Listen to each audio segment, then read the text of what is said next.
HSC 2025 এবং 26 batch সবাই কেমন আছো?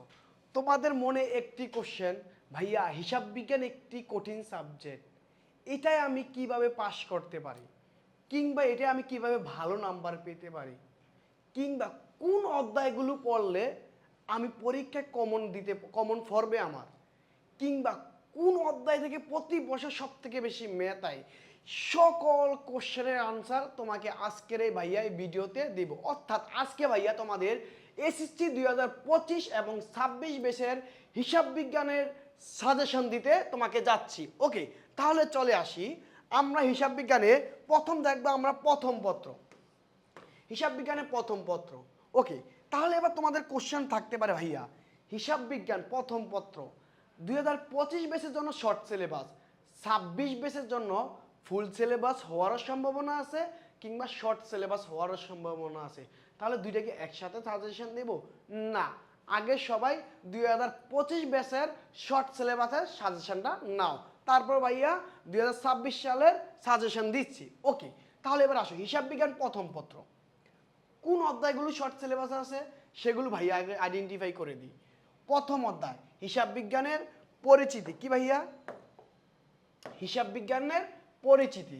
দ্বিতীয় অধ্যায় হিসাব বিজ্ঞানের বৈষম্য, হিসাবের বৈষম্য। তৃতীয় অধ্যায় ব্যাংক সমন্বয় বিবরণী। চতুর্থ অধ্যায় রেওয়া মিল। পঞ্চম অধ্যায় না, সপ্তম অধ্যায় আমাদের আছে কার্যপত্র, এবং অষ্টম অধ্যায় আছে দৃশ্যমান ও অদৃশ্যমান সম্পদে হিসাব রক্ষণ, এবং নবম অধ্যায় আছে আর্থিক অবস্থার বিবরণী। এইবার আসো কোন অধ্যায় থেকে কয়টা কোশ্চেন আসবে এবং আসতেই পারে। ওকে, দেখি হিসাব বিজ্ঞান পরিচিতি থেকে কমপক্ষে একটা কোশ্চেন তোমাকে দিবে, একটা কোশ্চেন তোমাকে দিবে, ক্লিয়ার? এবার আসো হিসাবের বৈষম্য থেকে তোমাকে দুইটা কোশ্চেন ভাই দিবে দিবে দিবে, দুইটা কোশ্চেন দিবে, যেহেতু তোমার শর্ট সিলেবাস তোমাকে 11টা কোশ্চেন তো ফুল তাদের করতে হবে, তাই এই জন্য আমাদের হিসাবের বৈষম্য থেকে দুইটা কোশ্চেন তারা দিবে। ওকে, ক্লিয়ার? তারপর আসো ব্যাংক সমন্বয় বিবরণী থেকে একটা থাকবেই কমপক্ষে। রেওয়া মিল থেকে ধরো ভাইয়া ধরে নিচ্ছি, কম করে ধরে নিচ্ছি ভাই, একটা থাকবেই। ওকে, তারপরে আসো কার্যপত্র থেকে একটা থাকবে। দৃশ্যমান অদৃশ্যমান থেকে কমপক্ষে যদি বলে দিবে না, তারপরও তারা একটা দিবে। আর আর্থিক অবস্থার বিবরণ থেকে তারা বলেই দিবে যে দুইটা দিবে, এবং দুইটা থেকে দুইটাই আনসার করতে হবে। তাহলে দেখো আমাদের সর্বমোট কয়টা হলো? দুইটা, তিনটা, চারটা, পাঁচটা, ছয়টা, আটটা, নয়টা, আমাদের 9টা হলো। আর দুইটা ভাই রেওয়া মিল থেকেও দুইটা দিয়ে দিতে পারে, কিংবা তোমাকে কি করতে পারে ব্যাংক সমন্বয় বিবরণী থেকে অবশ্যই তোমাকে একটা দিবে। হ্যাঁ, এই জায়গাগুলো থেকে তোমাকে কোশ্চেনগুলো করবে। ভাইয়া তোমাদের এখানে যতগুলো বিষয়ের সাথে আলোচনা করছি এই সবগুলোই তোমার এসএসসিতে তোমরা অনেকগুলো অধ্যায় করে আসছো। এবার আসো তুমি হিসাব বিজ্ঞান পরিচিতি তুমি এখানে দিতে পারবা, তুমি এটা পারো। হিসাবের বৈষম্য, এখান থেকে দুইটা কোশ্চেন আসছে, তোমার পক্ষে এটা দেওয়া অবশ্যই সম্ভব। এবার ব্যাংক সমন্বয় বিবরণী কি কলা ভাই, এটা কঠিন লাগে আমার কাছে, যদি এটা সাবজেক্টটা সহজ, ভাইয়া তোমাদের ক্লাস নিয়ে দেখো খুব সহজ এটা বুঝাই, আচ্ছা তোমাদের কাছে মনে করলাম কঠিন, তাহলে কি এটা ধরো বাদ দিলা, তাহলে কয়টা হলো? 3টা। রেওয়া মিল তো ভাই সহজ, তুমি এটা করে আসছো, তো রেওয়া মিল থেকে একটা, 4টা।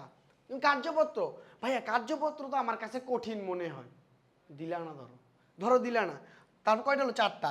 দৃশ্যমান অদৃশ্যমান সম্পত্তি হিসাব রক্ষণ থেকে একটা, ভাই এটা পারবা তুমি, এটা তুমি পারবা অবশ্যই। আর ম্যাথ ভাই এখান থেকে একটা, 5টা। আর আর্থিক অবস্থার বিবরণ থেকে তো তোমার 2টা দিতেই হবে, তাহলে আমাদের 7টা কমপ্লিট। 7টা কমপ্লিট। এটা হলো কি যে ভাইয়া আমরা যেগুলো খুব সহজ ওইগুলো হলো এই ম্যাথগুলো, যে তাদের জন্য তারা এগুলো চাইলেই দিতে পারবে, অর্থাৎ 2-1বার করলে তারা এই ম্যাথগুলো দিতে পারবে, একটা ভালো রেজাল্ট করতে তারা পারে। ওকে, তাহলে এবার আসো বলতে পারো যে ভাইয়া না আমি আমার রিস্ক নিব না, কাটায় আমি পড়বো না, আমি আরও কিছু জানতে চাই। তুমি ভাই ব্যাংক সমন্বয় বিভিন্ন পড়া, যেটা সহজ, এই অধ্যায় থেকে একটা আনসার করো, তারপর তুমি কার্যপত্র থেকে আনসার করো। এখান তো ভাই তোমাকে 9টার হিসাব দেখাইছি, তারা আরও 2টা কোশ্চেন করবে না? আরও 2টা, এখান থেকে আরও 2টা সে কোশ্চেন করবে, তাহলে তুমি ওগুলোরও আনসার করতে পারো।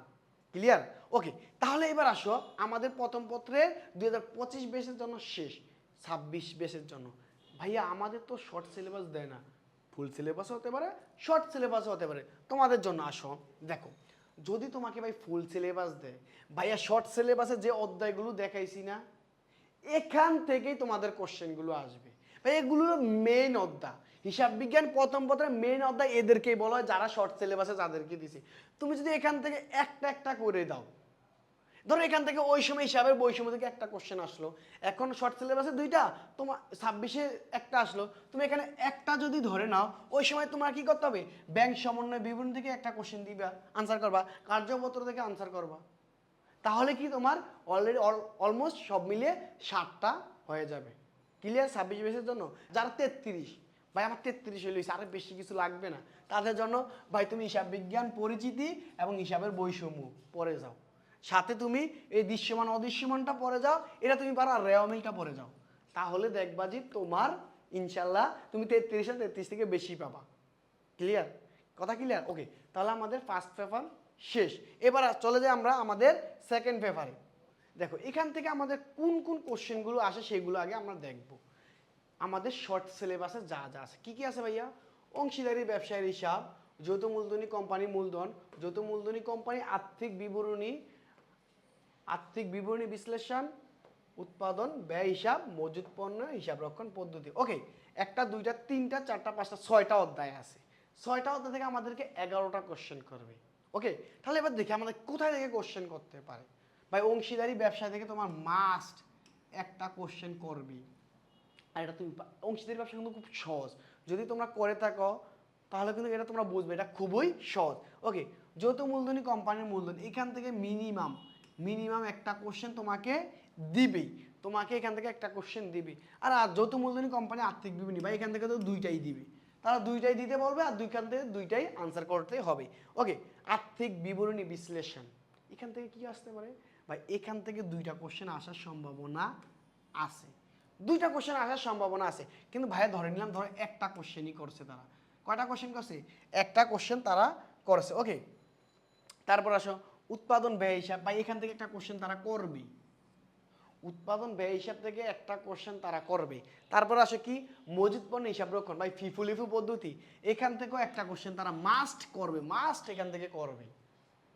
ওকে, তাহলে এবার আসো ভাইয়া, এখানে আমাদের সর্বমোট কয়টা কোশ্চেন ভাইয়া দিয়েছি দেখো, একটা দুইটা আর হলো দুইটা, কয়টা? চারটা, আর ধরো এখান থেকে ধরো দুইটা, 6টা 7টা 8টা, আচ্ছা 4টা, আর এখান ধরো একটা 5টা 6টা 7টা। এখানে যদি আমরা আর্থিক বিবরণী বিশ্লেষণ থেকে একটা ধরি, তাহলে আমাদের কয়টা হয় সর্বমোট আমাদের 7টা হয়। 7টা ক্লিয়ার? এই 7টা ভাই তুমি পারবা, এগুলো সহজ। এখন তোমাদের কোশ্চেন থাকতে পারে, ভাইয়া কোন অধ্যায়টা সব থেকে বেশি সহজ? সহজ তো সবগুলো আপনি বললেন, আমাদের কাছে কঠিন লাগে, কারণ তার সব থেকে বেশি সহজ কোনটা? ভাই যদি সব থেকে সহজ বলি, আর্থিক বিবরণী, ভাই এখান থেকে তোমার দুইটা আনসার করতে হবে মাস্ট, এটা রাখলাম, ঠিক আছে। এই যে আর্থিক বিবরণী বিশ্লেষণ, এটা শুধু সূত্রের খেলা, তুমি সূত্র পাচ্ছ তো, ম্যাথ পারছো তো, এটা পড়লেই তুমি আশা করি তুমি এটা দিতে পারবা। ওকে, তারপর আর কি আসতে পারে ভাইয়া বলো? এই যে মজুত পণ্যের হিসাব রক্ষণ পদ্ধতি, ভাই ফিফুলিফু গড় পদ্ধতি, এই 3টা নিয়ম তুমি যদি একটু বুঝো, তাহলে এটা আনসার করা খুব সহজ, ফিফুলিফু হিসাবটা খুবই সহজ। ওকে, এটা দিলা। আর দিলা কি? উৎপাদন ব্যয় হিসাব। ওই উৎপাদন ব্যয় হিসাবে শুধু একটা শীট, শুধু একটা ম্যাথ, অর্থাৎ ম্যাথকে একটা ফর্মুলা যদি পরে রাখো, তাহলে দেখবো উৎপাদন ব্যয় নিয়ে আর তোমার কোনো কোশ্চেন থাকবে না।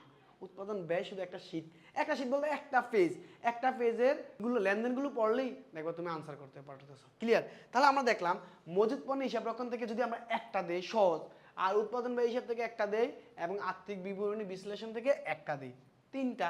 আর এখান থেকে তো আমাদের 2টা দিলাম, কয়টা? ধরো এখান থেকে আমি আর্থিক বিবরণী ধরো একটা দিতে পারলাম, তাহলে কয়টা হয় আমাদের? 1টা 2টা 3টা 4টা, ধরো একটা দিলা তুমি। এটা হলো আমাদের সহজে পাস করার উপায়, যে ভাই কিছু মোটামুটি যে পাস করতে পারি এবার, অত ভালো নম্বর আমার দরকার নাই ভাই, আমি হিসাবে কিন্তু অত ভালো ছাত্র না, তুমি যদি এটা মনে করো নিজেকে। আর তাহলে আর কি করতে পারো এখান থেকে? আর সব থেকে বেশি সহজ কোনটা? এই অংশীদারি ব্যবসায়ের হিসাব, অংশীদারদের অলরেডি 5টা হয়ে গেছে তোমার, এই 5টা দিলেও ভাই মোটামুটি তুমি 50, ইনশাল্লাহ তুমি 50 পাবা। বাকি অধ্যায় থেকে 2টা করে আসবে, 25 সাল তো তোমাদের সাবজেক্টে, যদি অধ্যায় মাত্র 6টা, বাকি অধ্যায়গুলো তো আরো 2টা করে আসবে ভাই, কম কম করে ধরছি তোমাদেরকে। তাহলে অর্থাৎ কি, তুমি যদি ভালো রেজাল্ট করতে চাও, এখানে সব 6টা অধ্যায় পুরো করে যাও, ইনশাল্লাহ তুমি সব থেকে হাই রেজাল্ট করতে পারবা।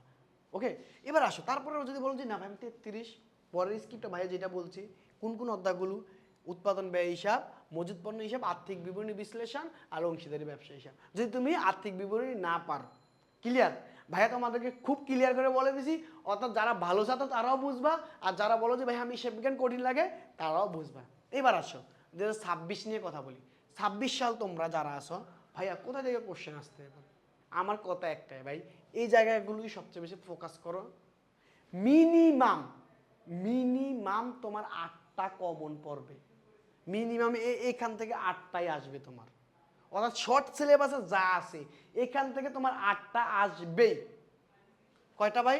এই যে 8টা, তাহলে তোমার দিতে হবে 60টা, তুমি ক্লিয়ার ভাই, বুঝাইতে পারছি?